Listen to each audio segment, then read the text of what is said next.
Приветствуем следующего гостя Николай Синичкин и его передача «В мире животных».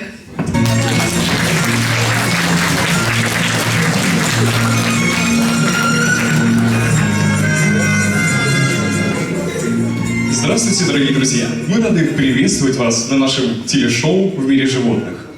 Сегодня мы находимся в удивительном месте, в Нарвском языковом лицее, месте, из которого ежегодно выпускается огромное количество гимназистов. Мы предлагаем вам немножко углубиться в эту тему и познакомиться с представителями местной фауны.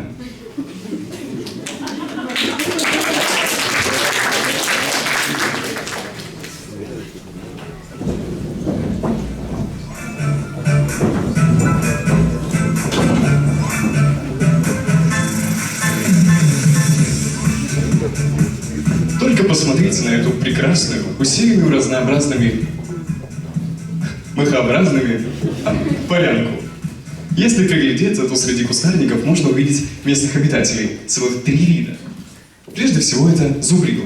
Зубрилы — это животные, которые по природе своей много суетятся, пытаются привлечь к себе внимание. Животное обладает способностью адаптироваться к новым средам обитания. Окрас только неброский. Взгляните чуть дальше.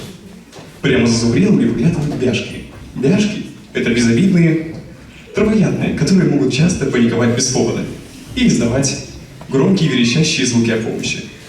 Ну и, конечно же, в самой глубине нашего луга, за самыми густыми землями, вы можете увидеть ленивцев.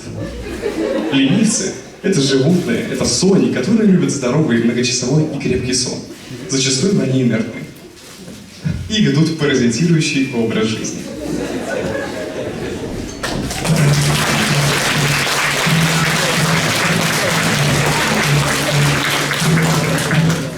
Есть в нашем оазисе и свои джунгли. В этих живописных джунглях, среди развивающихся повсюду лиан и огромного количества одуванчиков, вы можете увидеть еще некоторых зверьков.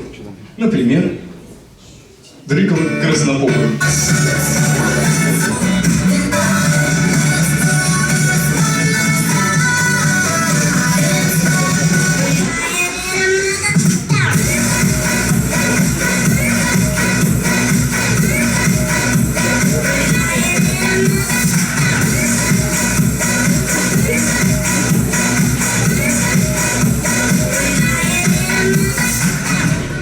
Давайте передвинемся немного дальше. Кто же это у нас тут стоит?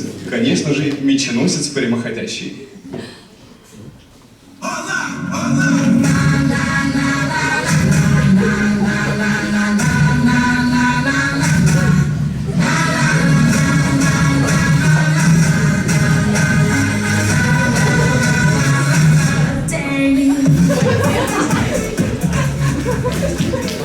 Прислушайтесь.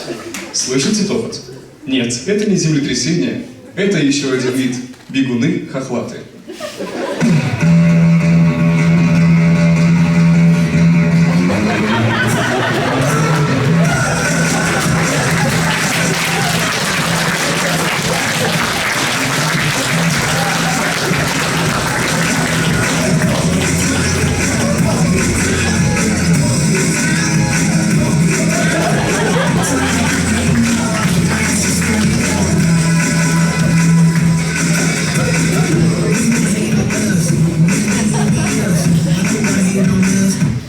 Обратите внимание, здесь представлен даже вымирающий вид – заплывун полосатый.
Посмотрите, как мило он перебирает своими плавничками. К сожалению, в дикой природе эти животные беззащитны, поэтому пользуются услугами бегемотов-перевозчиков.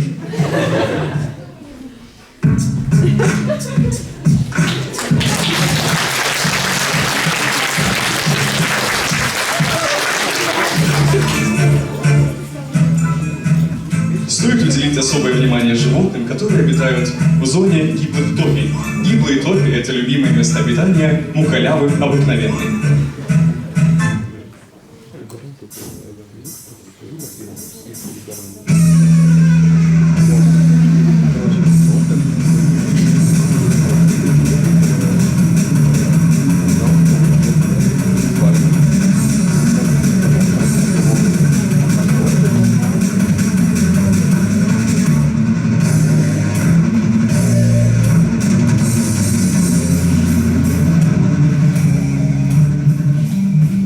Но никто не может справиться с созданием слухов лучше, чем кряквы бескостноязычные. У животного развиты коммуникативные навыки и воображение. В то же время полностью атрофировалась совесть.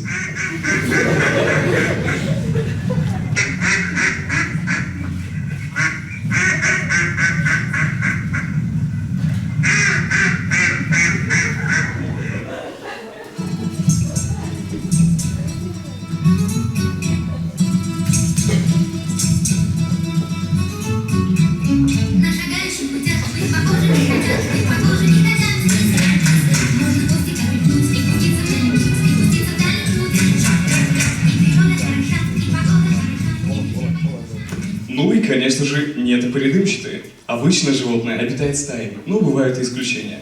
Если зверек находит себе норку, то создает защитный туман вокруг своего логова.